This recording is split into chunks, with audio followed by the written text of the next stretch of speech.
Ya, gini Kak. Kalau tadi kan Kak tuh jelasin karena itu faktor lingkungan yang menghambat, ya kan? Jadi kalau kita dihambat oleh lingkungan, kita harus cari lingkungan baru yang menunjang, ya kan istilahnya gitu. Tapi itu kalau soal lingkungan. Tapi gimana sih kalau misalkan kita yang menjadi faktor penghambatnya itu waktu? Misalkan Karen tuh udah punya niat, udah punya konsistensi, komitmen untuk belajar terus.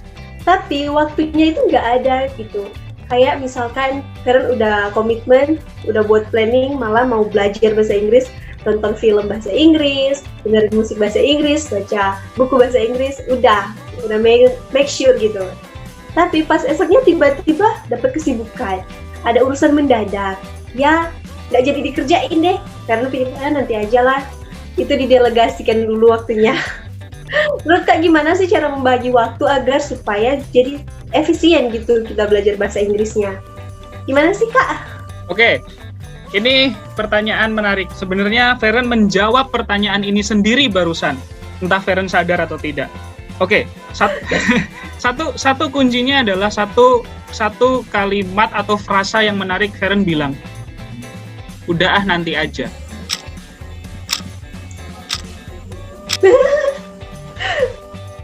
Ya kan? Terus? Ngerti maksudku nggak? Enggak.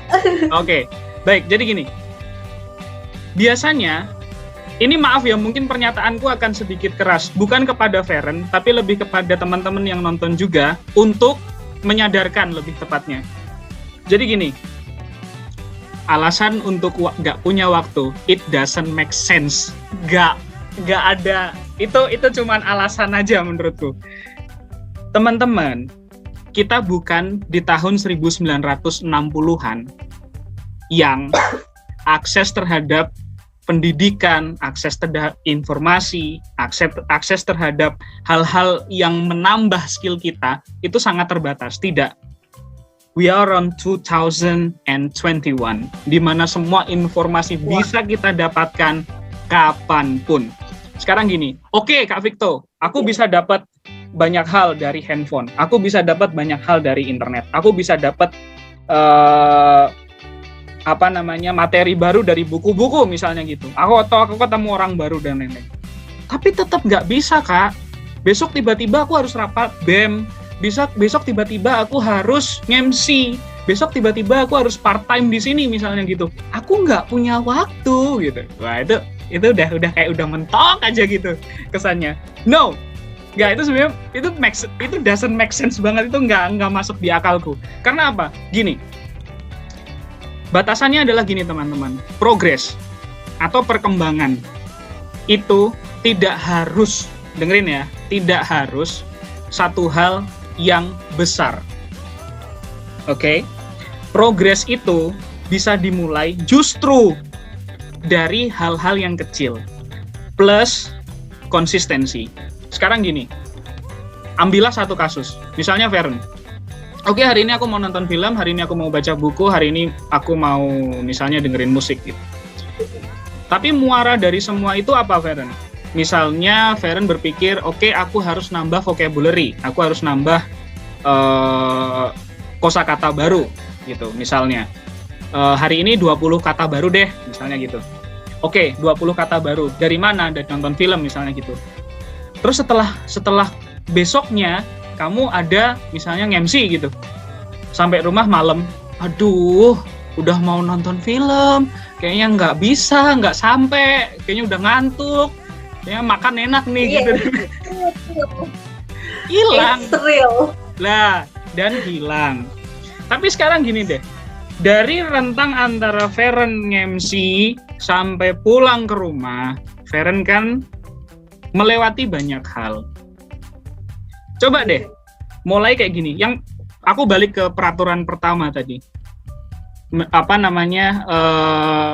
Dapat progres atau dapat perkembangan. Sekali lagi, tidak harus besar. Coba dilihat sepanjang perjalanan itu. Feren lihat apa saja. Feren melakukan apa saja. Feren berinteraksi dengan siapa saja.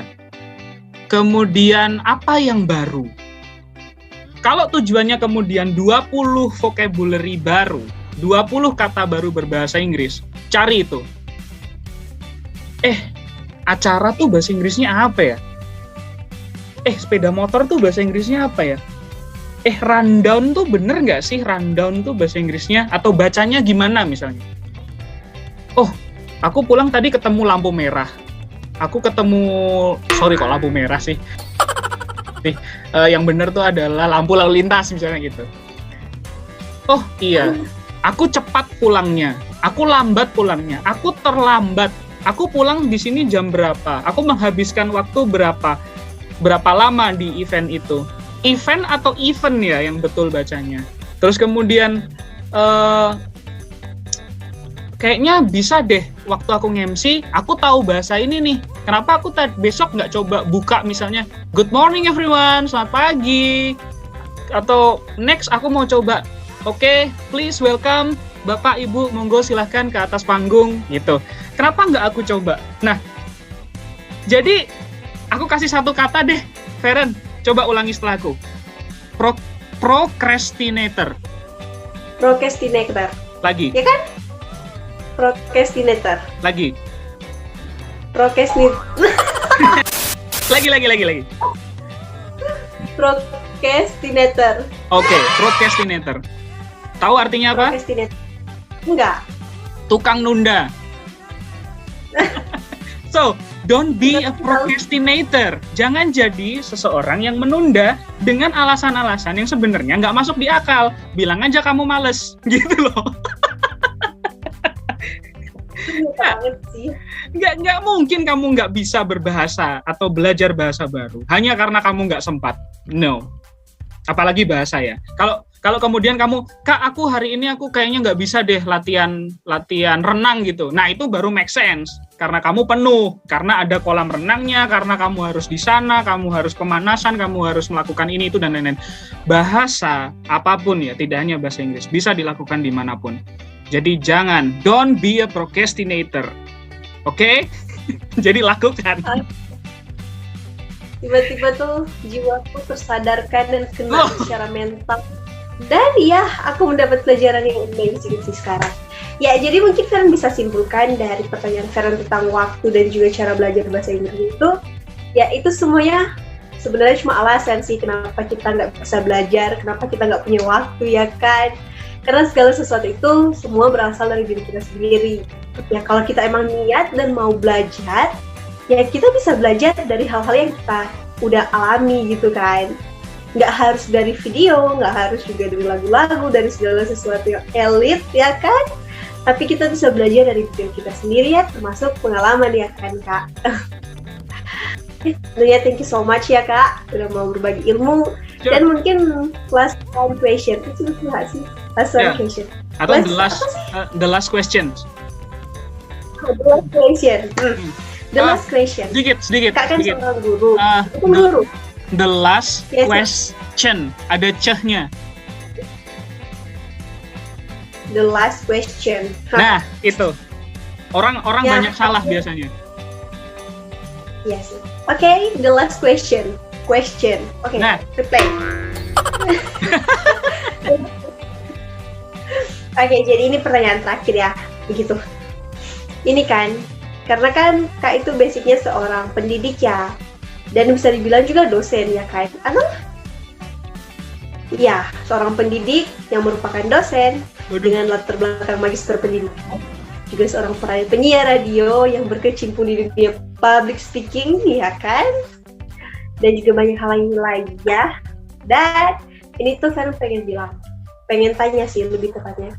Ada nggak sih pertanyaan atau pernyataan atau kalimat yang mungkin Kak pengen sampaikan dan sampaikan ke banyak orang yang mungkin sampai sekarang belum disampaikan. Mungkin Kak bisa sampaikan di sini.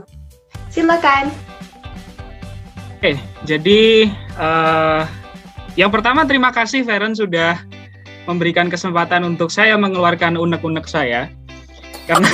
Karena biasanya kalau di channelku di Espasio Indonesia, saya yang menjadi fasilitator untuk menerima unek-unek semua teman-teman yang ada di sana. Masih Feren ya kan? Ya. Kemarin kita bicara soal guru SD dan lain-lain. Oke, sebenarnya gini sih teman-teman. Apa ya? Ada satu pertanyaan yang dulu kemudian muncul ketika ini, Feren. Pertama kali aku masuk ke kuliah bahasa Inggris. Kemudian di sana aku dapat satu subjek mata kuliah namanya pronunciation practice. Atau kalau di bahasa Indonesia kan adalah pelafalan. Di mana di situ aku seperti orang yang ditampar. Bahwa sebenarnya dari aku zaman SD sampai kemudian kuliah, bahasa Inggrisku terutama melafalkan sesuatu itu banyak yang salah. Ketika aku masuk ke level yang baru, waktu itu kuliah konteksnya, aku merasa aku siap untuk menghadapi dan menerima dunia perbahasa Inggrisan ini. Ketika saya masuk kelas itu, I'm definitely nothing. Aku sama sekali bukan siapa-siapa dan aku sama sekali merasa langsung jauh di bawah. Tapi apakah kemudian itu menghentikanku? No. Apakah itu kemudian akan menghentikan teman-teman hanya karena dibilang, gimana sih bahasa Inggrismu? Apakah teman-teman akan berhenti? Ini loh yang benar. Apakah teman-teman akan kemudian merasa, ih gitu banget sih ngingetinnya? Gitu. Apakah kemudian teman-teman akan memberhentikan yang sebenarnya teman-teman jadi momen untuk berkembang? Jawabannya, kalau teman-teman niat, jangan jadikan itu alasan untuk berhenti belajar. Bayangkan ketika aku berhenti dan aku merasa tidak nyaman ketika mendapatkan input bahwa, wah ternyata pelafalanku banyak yang salah dalam bahasa Inggris. Aku mungkin gak akan menyelesaikan S1-ku, aku mungkin gak akan lanjut ke S2, aku mungkin gak akan jadi penyiar radio misalnya, aku mungkin gak akan aktif untuk ngajak teman-teman dalam satu tempat namanya Indonesian Extensive Reading Association atau membaca ekstensif. Aku mungkin gak akan punya murid misalnya. Ya, banyak hal yang sebenarnya akan menjadi berhenti ketika teman-teman menyerah. Banyak kesempatan yang akan hilang ketika teman-teman menyerah. So, balik lagi di awal, language is a skill. Ketika teman-teman sudah menerima itu sebagai sebuah skill dan teman-teman sadar bahwa skill itu harus terus diasah, teman-teman nggak boleh berhenti dengan apapun alasannya. Karena bahasa itu sangat luas dan ketika teman-teman menguasai bahasa, teman-teman membuka banyak hal.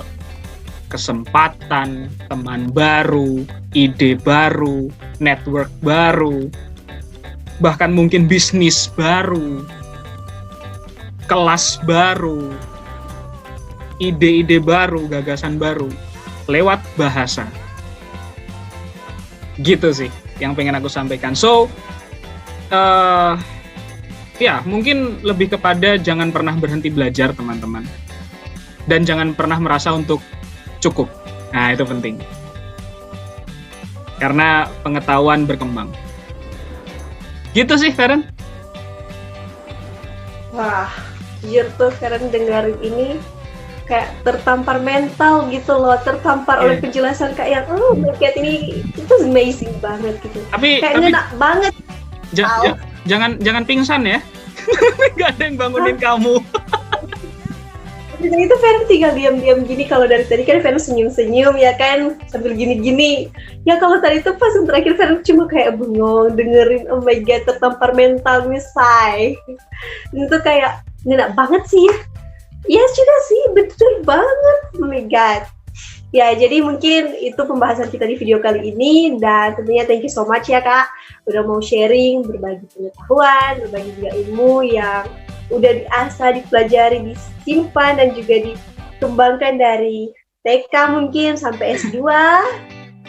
Dan sekarang akhirnya Feren bisa mendapatkan sedikit ilmu yang udah Kak miliki sekarang. Ya, bukan cuma Feren, tapi teman-teman lain juga bisa. Teruslah belajar dan jangan pernah berhenti untuk mencoba. Karena kita tidak akan pernah mengetahui sebuah hasil ketika kita tidak mencoba hal itu. Ya, mungkin sekian pembahasan kita pada video kali ini dan sampai jumpa di video selanjutnya. Bye-bye.